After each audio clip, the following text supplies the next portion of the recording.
Hello, friends.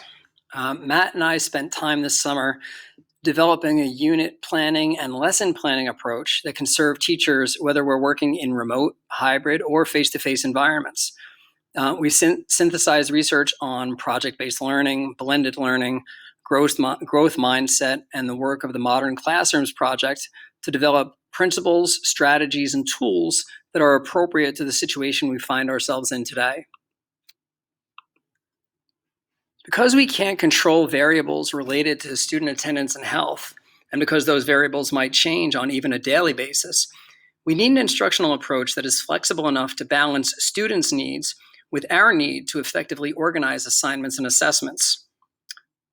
The goal here is to allow students to work at their own pace and to access instruction as needed, and to allow teachers to plan units of instruction over specific lengths of time, as well as provide specific instruction for each class period.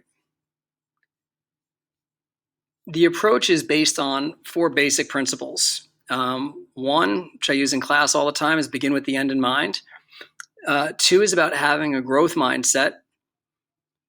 3 is that we need to simplify access to instructional resources. And lastly, the focus needs to be on what are kids learning, not what are kids doing that seems to demonstrate their learning.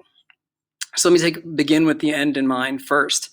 The approach we're taking is based on the premise that the unit ends when students have reflected on what they've learned. So as you plan a unit and the lessons within, ask yourself, what do I want to read when I read student reflections at the end of the unit? It may be easy for us to put unnecessary pressure on ourselves to catch students up, and this is why a growth mindset is really important. It's easy for us to perceive that they're somehow behind where they should be when they enter our classrooms. But as Jill wrote in the email she sent last week, they're not behind. They are where they are. If we simply meet them there and focus on helping them grow, we won't worry about how close to or far from some preconceived destination they end up. A growth mindset allows us to design challenging assignments and assessments because it allows students to fail forward, to do the work, and then use teacher feedback and the resources we provide to improve the quality of their work.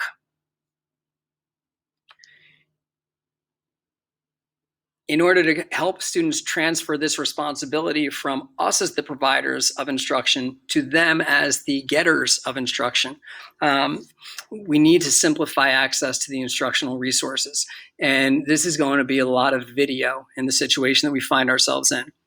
We've all experienced the frustration of providing students with thoughtfully developed instruction and resources, and then having students fail to see the connection between what we've taught and what they turn in. Maybe their attention wandered when we were teaching. Maybe they were absent. Maybe they paid attention in the moment, but forgot when they were doing the work. No matter what it is, that disconnect exists.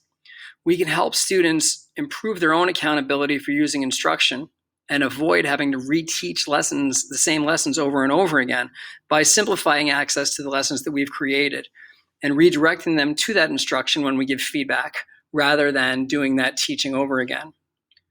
So one approach that we played around with a little bit this year was the concept of instructional boards.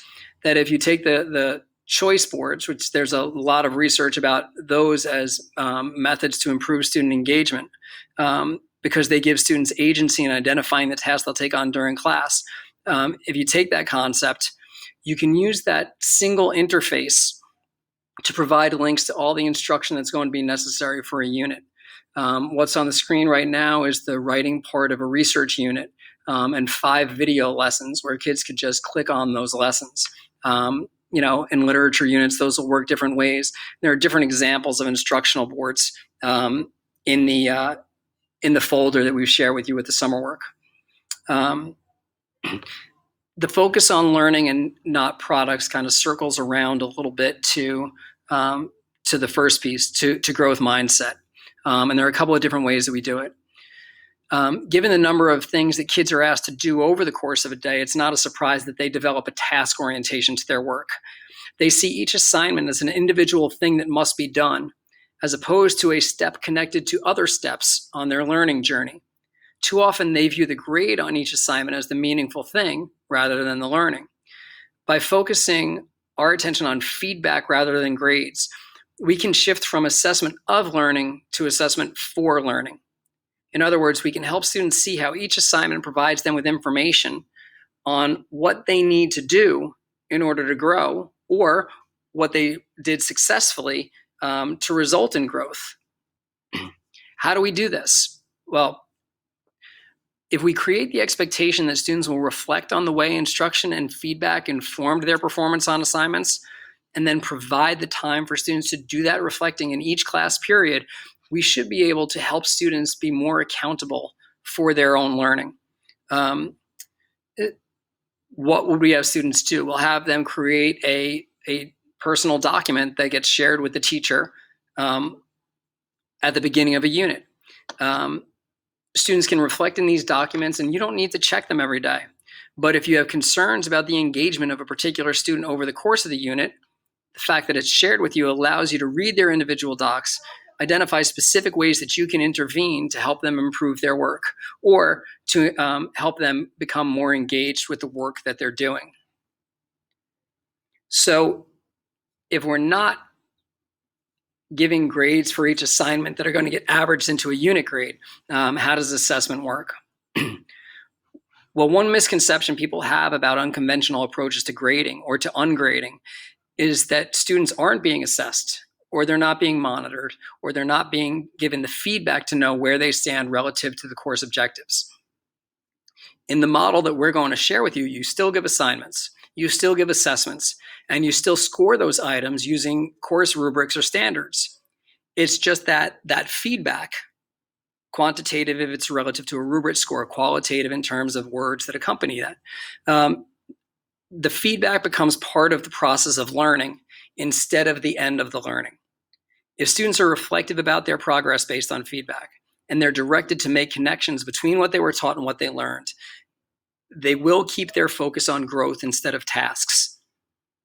We recommend use of the learning rubric as a significant part or even the whole of the grade for student performance, but that's for another video. We have a number of documents that are in the folder that Evan's going to share with you, but there are links to the presentation that provide access to some of the resources that we use. Modern Classrooms Project has a free online course that is really useful in giving you kind of the how-to in terms of making instructional videos. And once you start taking that course, you'll see a number of different exemplars of units that have been planned with that modern classroom approach in mind. There's also, well, you can kind of check around and see for yourself. But a lot of information from the Modern Classrooms website, from Catlin Tucker's work on blended learning and the station rotation model, and assorted articles from Edutopia, Next Generation Learning, and Teachers Going Gradeless. So we look forward to being able to continue this conversation, not only kind of as we get through the hybrid situation we find ourselves in, but also to kind of look at how this is an approach that can really improve student engagement and improve student outcomes when we're all together under normal circumstances. Thank you all for listening. Have a lovely day.